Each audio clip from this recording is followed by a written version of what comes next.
boleh.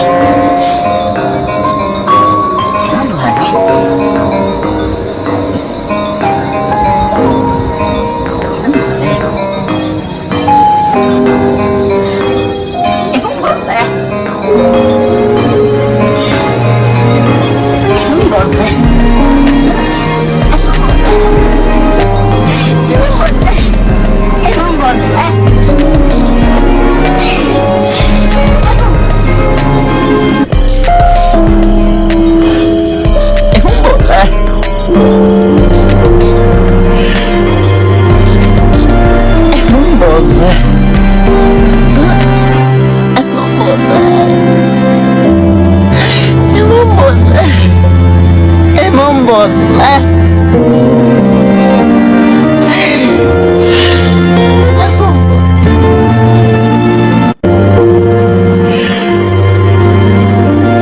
Emang boleh.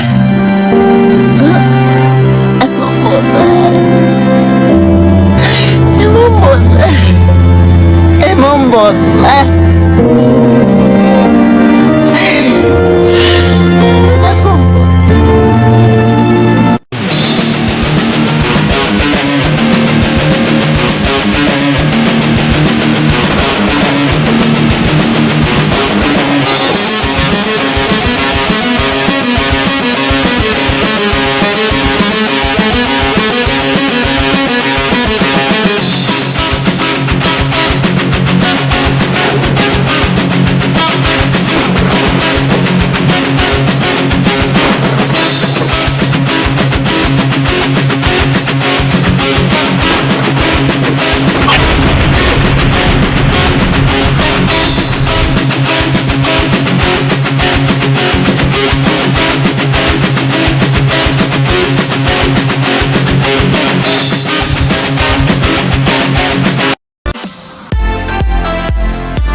Laga bomba,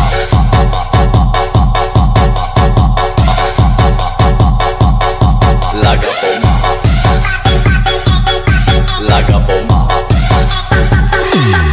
laga bomba. Lah kalau sudah 2 kali, ya maaf, ya 2 kali. Lah kalau sudah 2 kali, ya maaf, ya 2 kali. Lah kalau sudah 2 kali, ya maaf, ya 2 kali.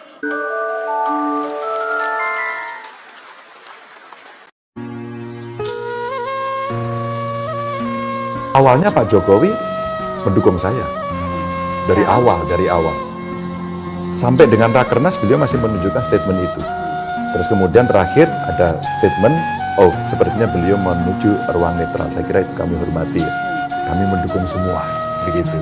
Saya kira posisi itu posisi yang paling bagus dan kami sekali lagi sangat menghormati karena saya sangat dekat beliau menjadi mentor saya pada saat kami melaksanakan pemerintahan, hubungan gubernur dengan presiden, dan kami membantu beliau di kepanjangan tangan beliau di tingkat daerah. Jadi kami komunikasi cukup intens. Maka yang kita lakukan dari tim kita dan partai-partai adalah kami sekarang bekerja. Seluruh mesin digerakkan dan makin masif dengan segala teknologi yang kita miliki. Jadi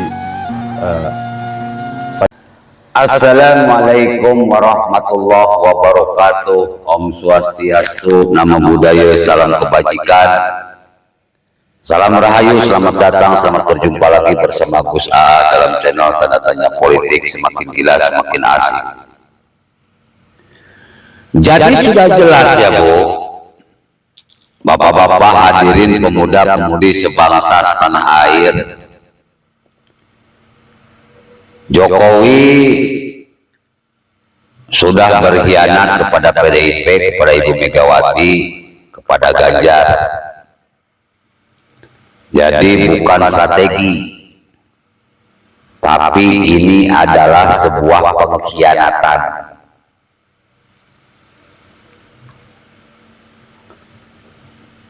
Ibu Megawati tentu saja sangat berharap Jokowi mampu memposisikan diri sebagai petugas partai, kader partai, setia kepada partai.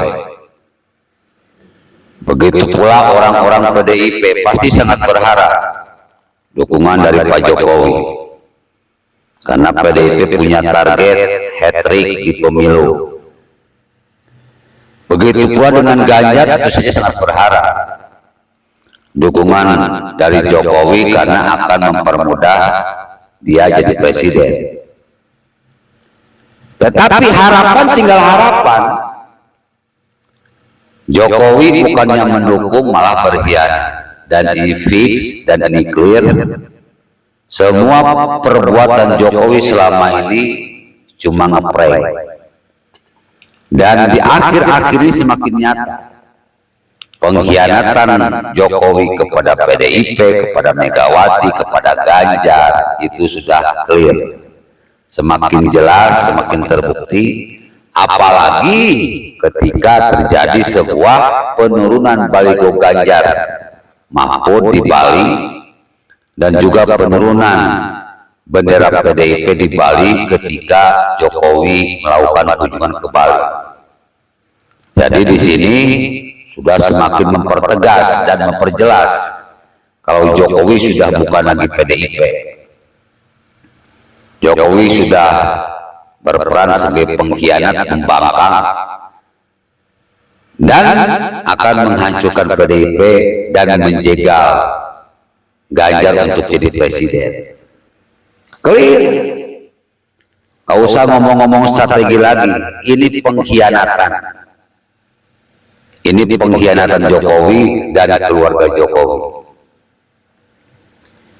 Bapak Ibu hadirin pemuda-pemudi sebangsa setanah air, sekarang saya akan membahas tentang keserakahan seseorang yang membuat mereka hancur lebur, dilaknat oleh Tuhan. Salah satu contoh adalah Fir'aun.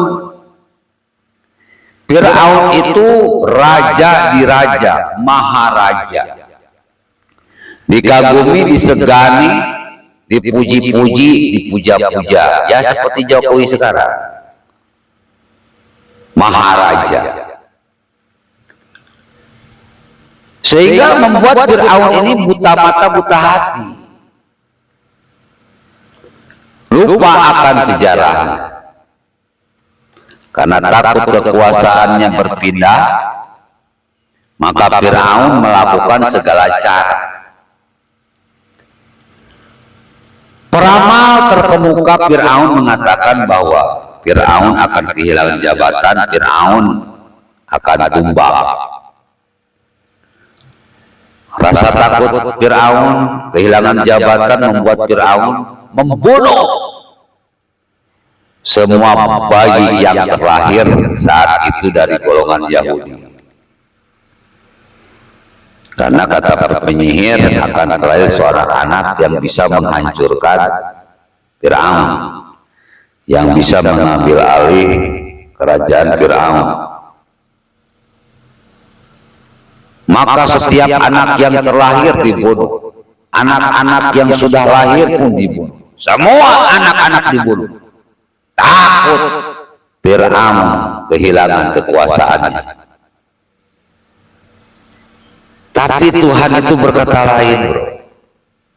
Ada seorang ibu tahu kalau anaknya yang baru lahir ini akan dibunuh oleh Fir'aun.